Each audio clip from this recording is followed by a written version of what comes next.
Harriet Tubman got up every day and said, you know what? I want to end slavery. But in the meantime, I'm going to rescue as many slaves as I can. And I get up saying, I want the whole system to be better. But in the meantime, I have a moral responsibility to rescue every single kid that I can. My name is Dr. Howard Fuller, and I am a distinguished professor of education and the founder and director of the Institute for Transformational Learning at Marquette University. Over the last 40 years, Dr. Fuller has been one of the most passionate voices for education reform in America. His PhD work in the 1970s examined the growing achievement gap between black and white students after integration. He is the architect of the nation's first voucher program, which began in Milwaukee in 1989 and continues today, a program that gives poor and working class families the power to leave failing schools. I wanted to learn more about education reform, where we are today, and why voucher systems matter. I also wanted to ask Dr. Fuller about some of the common reservations many people have to the idea of school vouchers, and so I met with him at his school in Milwaukee. We've now gotten into a situation, quite frankly, where this whole struggle is really not a struggle about kids, it's a struggle about power. It's a struggle about who controls the flow and distribution of the money. And the reality of it is that a voucher program, for example, changes who controls the flow and distribution of the resources.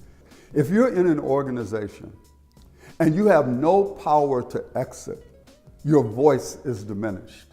But if you're in an organization and people know that you have the power to leave, and when you leave, resources go with you, that will have an impact on the decision making inside that organization.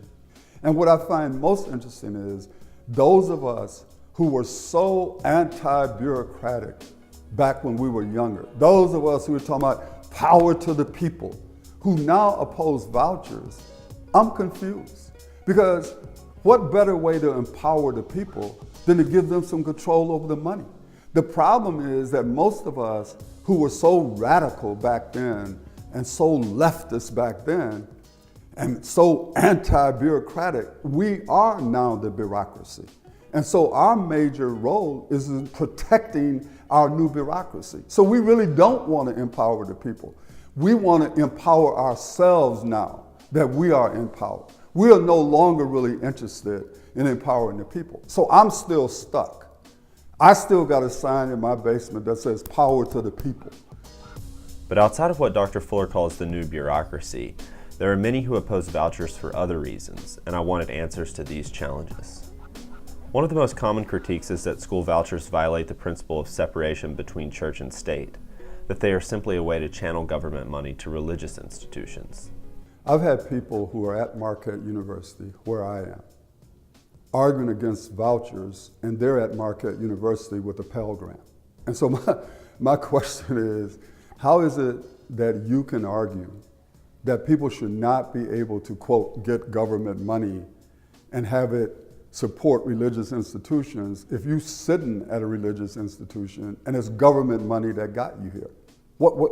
They don't see the contradiction. And the reality of it is the voucher does not go to a religious school, it goes to a parent who chooses a religious school. And that's a fundamental difference. But what about the profit motive?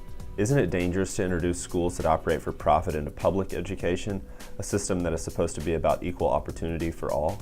People act like a school district is simply an educational institution. School districts are economic institutions. They provide jobs, they provide contracts. So the people who are fixing the roofs, are they fixing the roofs for benevolent purposes? I don't think so. They're fixing the roofs to get a profit. I'm selling pencils to you to get a profit. I'm selling tests to you to get a profit. I'm selling milk to you to get a profit. Those people who work for the school district, who get paid, who get benefits, you don't want to call it profit, but what do you call it? They're getting an economic benefit out of the school district. And so for me, to hear people talk about, profit, I just find that specious. I just find it laughable that people would raise that issue. Now, I do think there's always a danger when you put profit ahead of everything else. So to me, the question isn't that you're trying to make a profit. The question is, what is it that you do to make that profit? And if in order to make the profit, you squeeze things out of your program that kids need, I'm against that. But if you're going to make a profit, but you in fact are going to be reinvesting, you're going to be doing things, research, development, all of these things to create a better environment for kids, I'm all for it.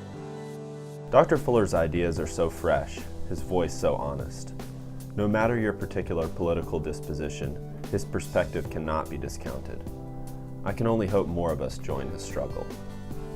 We're sitting right now in one of the worst areas in the city of Milwaukee. We have kids who come to us in the 9th grade reading at a 5th grade level. My argument is that is criminal, and that anything that we can do, any levers that we can find to create a better opportunity for those kids, we need to do it. It's about changing the trajectory of their lives. It's about giving them an opportunity they might not otherwise have. And that's what America is really supposed to be about.